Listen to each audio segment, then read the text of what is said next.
Bismillahirrahmanirrahim.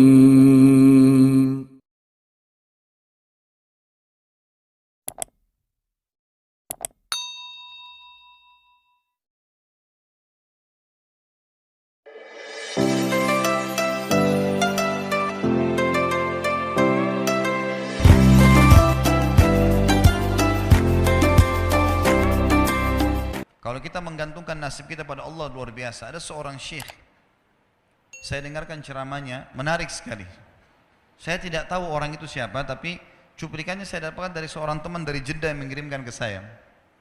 Orang ini cerita, syekh ini menceritakan, cuplikannya ada di HP saya, dia bilang, saya satu waktu pernah ke Mesir, dan di Mesir ini, saya lagi dari satu daerah mau ke Kairo, dari Iskandaria, satu kota, mau ke Kairo. Itu saya tiba di Kairo mungkin sekitar jam 2 malam. Pesawat saya selepas subuh harus berangkat kembali ke Saudi. Dia bilang, saya telepon pengurus masjid, saya mungkin mau mampir di masjid yang saya ceramah kemarin di Kairo itu. Saya mau tinggal di sana mungkin 2 jam, 3 jam istirahat. Nanti habis itu baru kemudian saya berangkat ke Saudi habis subuh. Dia bilang, saya masuk ke masjid, tiba jam 2 malam, turun dari mobil, saya lihat masjid, lampunya nyala semua nih. Kemudian setelah saya masuk masjid, saya temukan ada orang di mihrab, imam, lagi sujud, nangis-nangis. Luar biasa, tangisannya itu kalau orang dengar membuat orang yang dengar pun mau menangis. Jadi saking luar biasa dia, merengeknya sama Allah dalam sujudnya. Kata syekh ini, saya pun sambil berdoa sama Allah, ya Allah kabulkan permintaannya orang ini. Walaupun saya belum tahu apa yang diminta gitu. Dia bilang selesai dia sholat, saya dekati dia, saya bilang, Masya Allah, doa apa ini? Luar biasa ini. Doa yang diikuti dengan tangisan di sepertiga malam menjelang subuh. Allah turun ke langit bumi, dikabulkan nih. Dia bilang, demi Allah syekh. Karena syekh ini orang Arab biasanya panggil, bisa orang pintar, bisa orang kaya, bisa orang tua. Jadi kalau antum dipanggil syekh, jangan bangga dulu ya. Karena banyak maknanya itu. Ya. Jadi, dipanggil syekh, dia tidak tahu, biasa juga di Saudi begitu ya. Kalau ada orang kita tidak kenal dipanggil syekh, syekh, sini syekh. Walaupun antum bukan syekh sebenarnya gitu. Ya. Maka dia bilang, demi Allah syekh, dia tidak tahu kalau ini orang memang ulama gitu. Istri saya sekarang lagi dirawat di rumah sakit, dan saya harus bayar 14.500 jenih atau ponnya Mesir. Saya harus bayar rumah sakit. Kalau enggak istri saya enggak bisa dioperasi. Ini sudah parah sekali.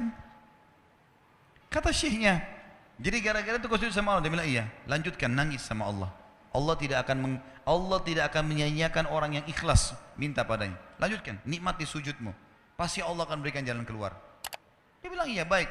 Orang itu dia bilang kembali lagi ke mihrab, nangis lagi. Sholat sujud sama Allah, ya Allah. Dan dalam doanya begitu, ya Allah, istri saya mau dibayar besok rumah sakitnya. Jumlahnya sekian, saya tidak pegang uang 1 jenih pun. Ini 14.500 jenih, banyak sekali. Maka dia bilang, orang ini bilang, baiklah kalau begitu. Syekhnya ini bilang, saya mau tidur dulu. Saya istirahat 1 jam, menjelang azan subuh dia bilang, ada marbot masjid datang bangunin saya. Sudah azan, saya sholat qobliyah, sholat sunatul fajr. Waktu iqamah, pengurus masjid tahu kalau dia ini ulama, dipanggil, dia bilang, syekh tolong jadi imam. Dia bilang, saya capek, baru istirahat 1 jam, 2 jam malam. Biarlah imam. Dia bilang, tidak apa-apa, ayat-ayat pendek aja, baca surah-surah pendek aja. Kata syekh, baiklah. Dia bilang, saya baca surah-surah pendek. Rupanya mikrofon masjid karena keluar di luar, ada satu pengusaha Mesir, apartemennya itu dekat masjid, dan dia suka ikuti ceramahnya syekh ini di YouTube. Dia bilang, turun dari apartemennya, ikut sholat berjamaah di masjid, karena dia kenal suaranya orang ini gitu. Begitu selesai sholat, dia bilang, saya lagi zikir, datang orang itu. Dia bilang, syekh, ahlan usahlan di Mesir, saya salah satu penggemar Anda di YouTube, dan saya dengar suara tadi. Saya tadi mau sholat di masjid lain, saya ke masjid ini. Dia bilang, syekh, saya mau minta tolong satu hal. Kata syekhnya, kenapa? Dia bilang, saya sudah ngitung zakat uang perusahaan saya harus alokasikan 14.500 jenih. Kata syekhnya. Orang itu bilang, saya mau alokasikan zakat saya 14.500 jenih. Kata syekhnya, saya nangis, dengar itu. Nangis, saya terisak-isak. Kata orang itu, kenapa Anda nangis? Syekh bilang, saya nggak bisa jelasin. Dia bilang, saya nangis terus. Kemudian saya lihat ke kiri kanan di saf, mana orang yang tadi malam sholat tahajud tuh? Ada di ujung. Dipanggil sama Syekh, fulan kesini, datang. Dia bilang, ceritakan masalah kamu apa? Dia bilang, Syekh saya punya masalah, istri saya dioperasi harus bayar 14.500 jenih hari ini, kalau tidak nggak operasi. Kata Syekhnya, tiba-tiba si pengusaha ini nangis-nangis. Orang ini juga heran, kenapa kalian berdua menangis? Dia masih bingung kenapa gitu. Kata Syekhnya, biarin orang ini yang jelaskan. Yang punya usaha bilang apa?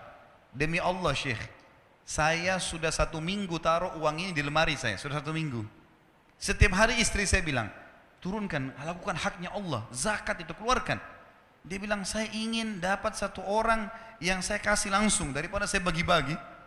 Saya mau 1 orang saya kasih, selesaikan masalah dia, dan Allah selamatkan saya di akhirat. Orang ini jadi nangis. Orang yang punya minta butuh nangis. Kata pengusahanya, ini uangnya silahkan, 14.500. Semoga Allah selesaikan urusan saya di akhirat gara-gara saya bantu kamu. Kata Syekhnya, demi Allah yang terjadi, orang ini yang siapa namanya, orang yang punya uang ini, yang dikasih uang, dia tiba-tiba lupakan saya dan lupakan si pemilik uang. Dia langsung angkat kepalanya ke langit sambil menangis mengatakan, ya Allah aku mencintaimu. Terpenuhi kebutuhannya, gitu kan? Kuasa Allah. Teman-teman, cuman kita selalu buru-buru. Kalau seseorang kita di perusahaan mau dinaikkan gajinya saja, mau naikkan jabatannya, dia harus tulis permohonan. Tidak mungkin juga baru hari ini dimasukkan kemudian ketuk ruangan di rootnya, mana permintaan saya kemarin, atau hari ini, nggak mungkin. Seminggu dia sabar, 2 minggu dia sabar dengan berharap datang panggilan. Kenapa dengan Allah Subhanahu Wa Taala kita tidak begitu, teman-teman? Banyak orang buru-buru dan kebanyakan orang mau menggantungkan permintaannya kepada Allah hanya pada hal-hal yang kecil, hal yang besar tidak, atau sebaliknya hal yang besar, hal yang kecil tidak. Kenapa tidak pernah minta sama Allah dikasih motor, dikasih mobil, dikasih rumah? Kenapa hanya minta kalau penyakitnya dihilangkan baru kembali kepada Allah? Itu pun seringkali kita jadikan Allah nomor 30, teman-teman sekalian. Ke dokter ini, ke dokter itu, resep ini, resep. Nanti kalau sudah mentok nggak bisa sembuh baru sholat tahajud. Hah? Salah. Islam mengajarkan kita apa? Sebelum makan berdoa, sebelum tidur berdoa, sebelum aktivitas berdoa, sebelum ke dokter doa dulu supaya Allah jadikan kesembuhan. Karena dokter resepnya cuma semoga lekas sembuh. Tidak ada pasti sembuh. Makanya teman-teman sekalian, kembali kepada Allah adalah jalan yang paling luar biasa gitu. Coba merengek kepada Allah SWT. Allah pasti tidak akan pernah memungkiri janji-janjinya.